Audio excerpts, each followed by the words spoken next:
What's up, witches and wizards? Welcome back to the Wizarding World. I'm Mia Magic, and I am so excited to be back for a new moon download. This is our second new moon of the year and a very important one because it's in the sign of Aquarius.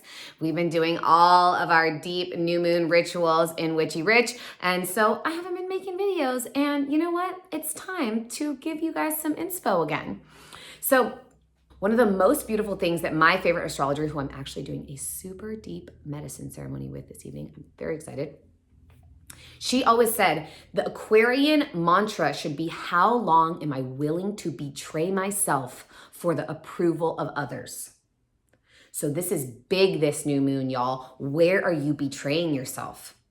Where do you need to forgive yourself? So funny, this week in Witchy Rich, we're doing forgiveness work. Where do you need to forgive someone else that you're holding on to like a victim or a blame pattern that's hurting you, that's actually hindering you from stepping forward or to actualizing your vision? So important. When the Great Conjunction occurred in December of last year and Jupiter and Saturn were like aligning in the sky so beautifully in the sign of Aquarius, on this new moon, there's what's called a stellium. And again, I'm not an astrologer. This is all my intuitive interpretation of what I do know about astrology and the archetypes and the energies and frequencies of each of the signs and symbols and planets. But what I do know is the planets that are aligned in Aquarius right now. The sun, our life-giving energy, how we present ourselves, our outward-facing personality. The moon, our emotions, the waters of our body, our blood, our feelings, our tears, our sexuality, our sensuality. Mercury, which is how we communicate, how we express ourselves, like how we show up. Venus, how we relate and interact with other people, who we are in relationship, what we need in terms of feeling loved, feeling held, feeling supported, feeling met. Don't you worry, I got a good Valentine's video coming for y'all. You're gonna love it. And I'm finally sharing my love spell. So make sure you're subscribed to this channel so that you will get access to that video and all of the amazing magic that will bring the most profound love into your life. Like, whoa. And Saturn and Jupiter, still in the sign of Aquarius. So Jupiter is the great benefic. This is like the blessing, the good luck. This is like the expansion planet, very like outward energy. And then Saturn is kind of the opposite. It's like structure. Originally was the dark mother. Now sometimes is considered the dark father. Just depends on like how far back you go into some of these interpretations. Very much the structure, the discipline, like how we create the forms in our life, in our business, in the way that we engage with reality. The thing that is most important is acknowledging and recognizing your vision on this day.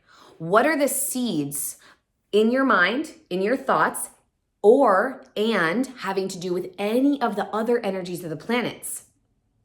Your expansion, your structure, your communication, your relationships, your emotions. How can you eradicate any negative thought patterns or communication patterns or divine connection patterns in order to actualize your vision in alignment with all of those energies? So all of these massive energetic planetary bodies are all in the sign of Aquarius. And Aquarius is the fucking rebel. It's the visionary. It's the community builder. It's the outlaw. It's like, I'm not here to subscribe to your belief system. Like, I'm doing things my way. Funny, we could use that after last year, right? I think a lot of us have witnessed how we ourselves or the people around us have subscribed to really painful, fearful beliefs that are designed to do exactly that, put you into fear and disempower you and strip you from your own relationship to understanding your power and capacity to create your vision. You can make any world real by working on the inner reality within you and allowing the world around you to be a reflection. Now, I want to be really clear about something because I know that could be a little edgy for some people. And my personal perspective and experience, am I able to like go out and be the social butterfly that I am and like have all the parties and like do all the events and all this stuff? No. I have not worked on my inner reality enough, I guess, to be able to transform that external experience. However, I am surrounded by people that will still come over to dinner and hug and cook together and like drink off of the same glass. And I feel safer like that because I actually trust my body, my immune system, the way that bacteria and viruses work. I trust my body and my reality to care for me because I care for and tend to it. Now, can't say the same for my parents right now. I tell you what, they are all up in the fear. They're watching the news all the time. So this Aquarian new moon is an invitation for every single one of us. People that don't know that there's a new moon aren't going to know that this sign, Aquarius, is the highest iteration of all of the air signs. So this rules our mind, our intellect, how we relate to what we receive, what we think, what we allow ourselves to be programmed with. So this is all very important for shifting the way that we relate to the reality of this year compared to the way that we related to it last year. If you found yourself getting caught up in fear, it's totally okay. But maybe you've like lessened your grip on some of the things because you've started to have a little like doubt creep in. And one of the powerful things that you can do with this ritual or this invitation on this new moon on Thursday, February 11th, which you can do moon rituals or anything having to do with this new moon like throughout the week. So basically from any time like Monday through until like the weekend. And it's Valentine's Day. So it's very important to be thinking about how can I relate to community from my higher mind, from my highest mind, not the little human part of me that might get convinced by the news or by someone else's opinion that like this is what's happening, but maybe the actual highest expression of doubt that's meant to come into my life is to free me from the chains of the old patterns of thinking. Doubt can be really supportive if your mind is stuck on something disempowering. It's like, oh, a little seed of doubt there might actually be incredibly supportive. And like, oh, wow, yes, this is great. I needed this. I needed to wake up, snap out of it. That's a huge frequency of Aquarius, is like snap out of it. So because all of these planets are in Aquarius, not just the new moon, there are several different invitations for you in terms of ritualizing this day, planting your seeds, setting your intentions, anything to do with what you think about your emotions, right? Aquarius, the mind, but the moon is also in Aquarius. So if you have shame, judgment, blame, fault, like ickiness around your emotions, then maybe planting the seeds of accepting your feelings, loving your feelings, moving through the patterns of thought that say that your feelings are wrong or bad or you shouldn't be doing this. Maybe that is the most empowering thing for you to do, to plant seeds on the new moon. Like I'm stepping into the visionary reality of my emotions being safe and held and being fuel for my fire. Mercury, maybe there's someone that you need to have a conversation with. That's certainly the case for me. Haven't seen her in several months and I'm going to see her on Thursday and she's an Aquarius and I'm like, okay. Big energy around forgiveness.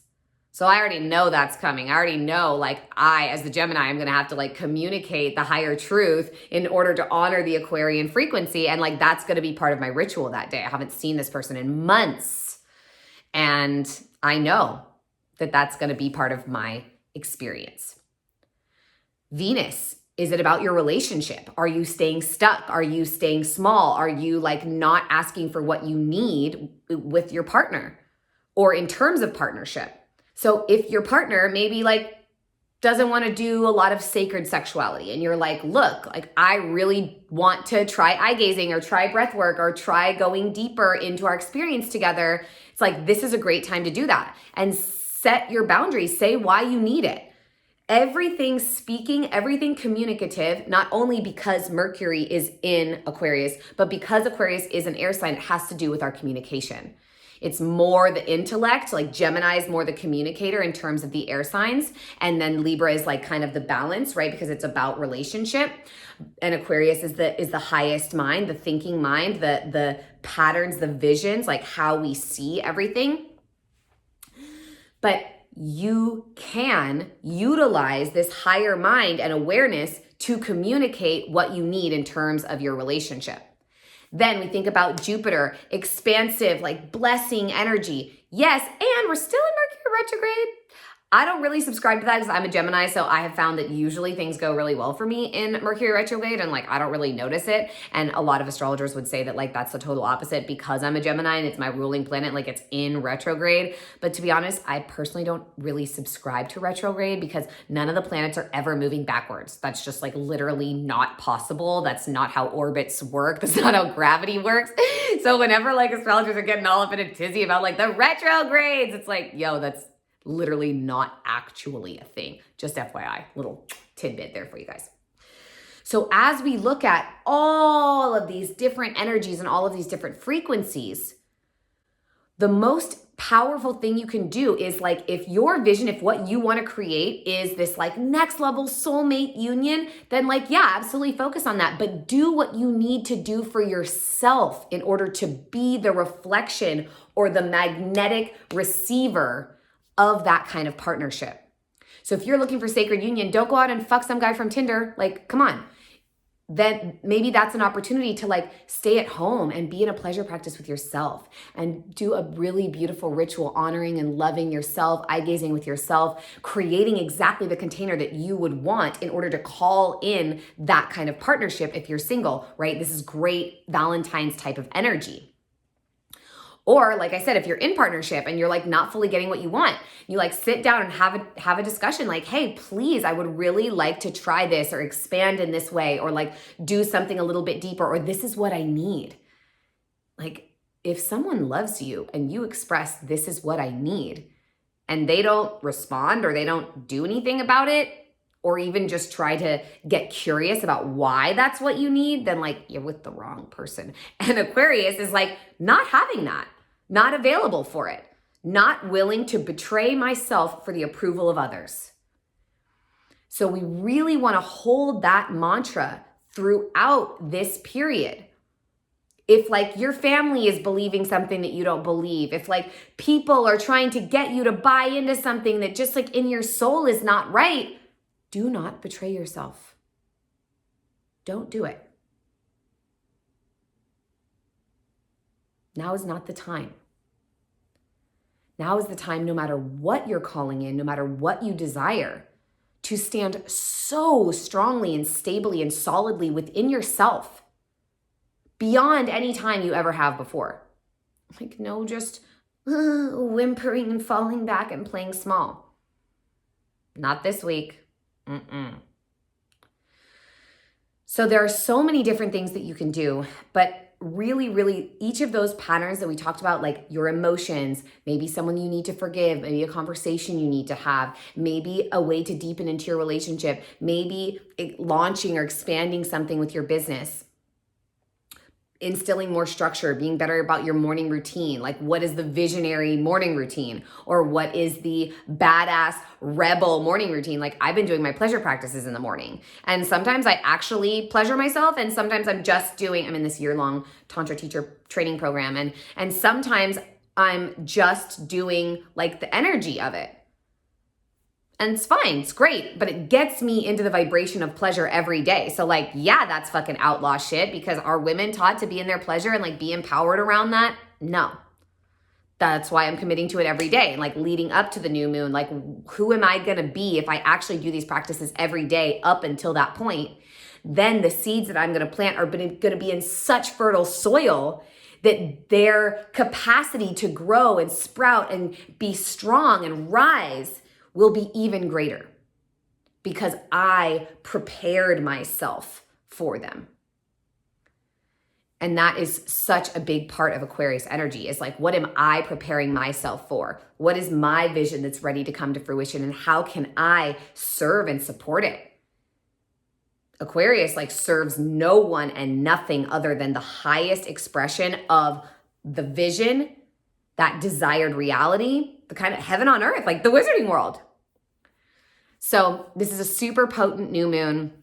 We're going to have an epic ritual in Witchy Rich. I'm very excited. And I do have a very special Valentine's video coming for you guys ASAP. So make sure that you like, comment, and subscribe. Let me know what you're going to be doing for the new moon. I will be in Tulum, Mexico, celebrating dear friends' love. And it's going to be very, very magical. We have like almost all the men are Aquarians, so it's going to be very interesting to see like the way that we're all as a community not only birthing the new earth, but like allowing men to be so supportive of women and like women to be in their fucking power and magic. It's like that's the new earth.